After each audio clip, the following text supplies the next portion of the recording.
it's interesting. If you look at organizations, I've always argued that they're also subject to the second law of thermodynamics, that kind of over time entropy sets in, you lose the sense of kind of passion and direction and excitement, and you know, no bells go off, no alarm sounds, but at some point, you know, people start to spend more of their time defending what they have than they do building something new. So when you talk about kind of consuming, you know, the ecosystem, maybe that's a little bit, you know, in your head there, in your mind. But I'd like to kind of take that thought and then come back to this point about architecture, because, you know, if you look at the architecture behind large organizations, I mean, the internet today is the most adaptable thing human beings have ever created. It's the most innovative thing human beings have ever created. It's enormously inspiring and engaging in all kinds of ways.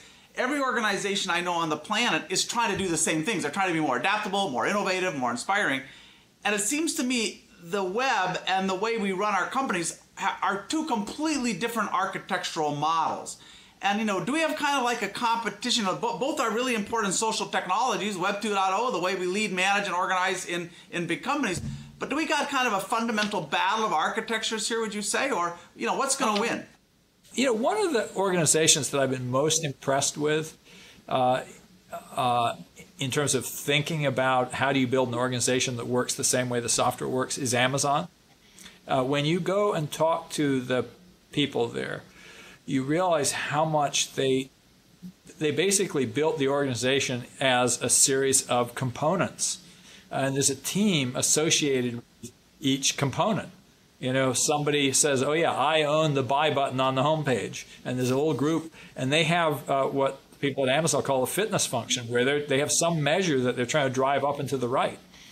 And there's fascinating conversations that I've had with certain ex-Amazon people about how the way this works out in practice. You know, there's a team that cares about, say, in customer service, that cares about reducing the defect rate because guess what? It's their number.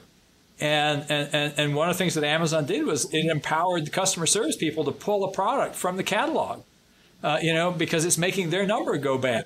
And what do you think happens to the people whose job it is to keep the supplier happy? You know, it was like, whoa, you know, hey, you just pulled our product from the catalog. And then, of course, those things get resolved. You find out very quickly what's wrong, as opposed to like an old command and control organization where this gets reported and goes into a file and some manager decides. You know, they've really atomized the functionality. And as it was described to me, you know, like imagine if you were Jeff Bezos sitting on the customer service line and you heard for the 100th time that this table always arrives scratched. What would you do? You'd say, well, we're going to stop shipping that until we figure out why. And, you know, and so what happens is, well, they pull it from the catalog and pretty soon they find out that it's being shipped with bad packaging and the manufacturer fixes it.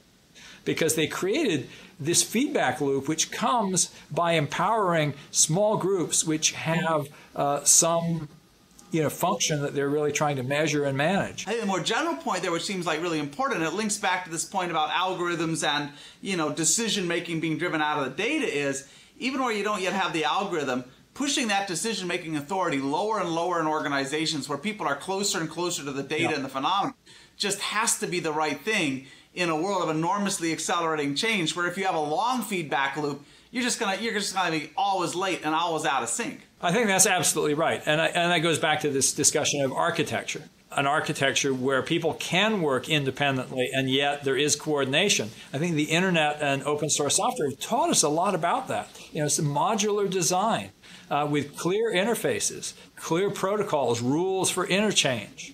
And that's where I say what's really interesting from what I've heard about Amazon, they've actually done that in an organizational context as well as in the design of their software. If you think about it, most large organizations are still built on a center-to-end architecture, kind of like the old telephone switch where all the intelligence was in the, you know, the big switch, and if you want to add a new feature, you got to reprogram it.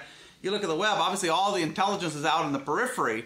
And, you know, one is just inherently more adaptable than the other. And I think that's, you know, that's the challenge today for large organizations. And it's not kind of a simple, you know, one or the other. It's like, how do we be big but not become inflexible? How do we take the advantage of the scale but not become sclerotic? How do you get people to have a certain amount of discipline but not turn them into automatons? And you know, what you're describing with Amazon, it seems like the organizations that can push that frontier out are going to be the ones that win.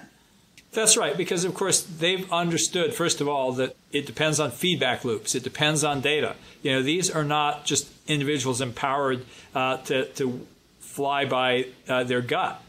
You know, actually, this is something I've been fascinated about in the healthcare debate.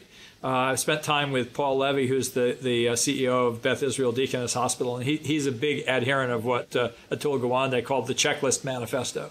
That is, a lot of things in healthcare, we know what the right procedure is, but we don't follow it.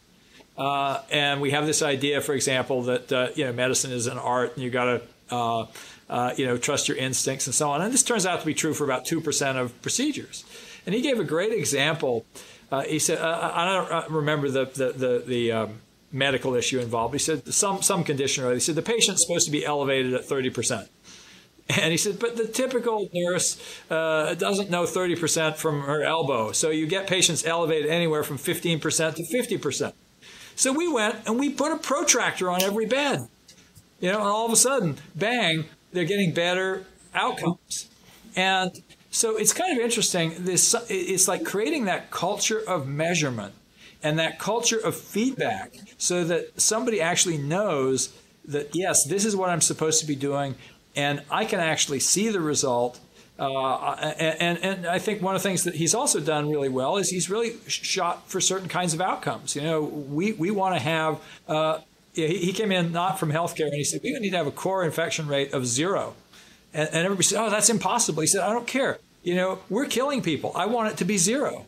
And they've actually gotten it to 0 because he believed that it was possible. But again, it's this iterative process of having something you believe in, measuring it, and keep iterating till you get better. And that kind of goes back to this concept from Amazon of the fitness function that a team has, where they say, here's my measure. I'm trying to drive this up and to the right, and I'm going to figure out what's keeping me from doing that.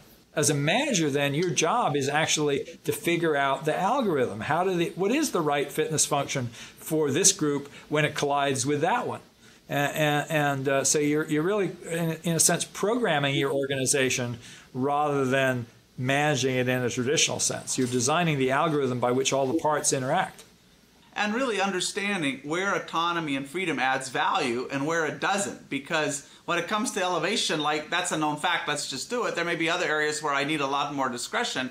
But I think you're absolutely right. In healthcare particularly, it seems to me healthcare is kind of a 19th century industry, craft-based industry, trying to get into the 20th century with standards, rules, protocols, measures, and so on.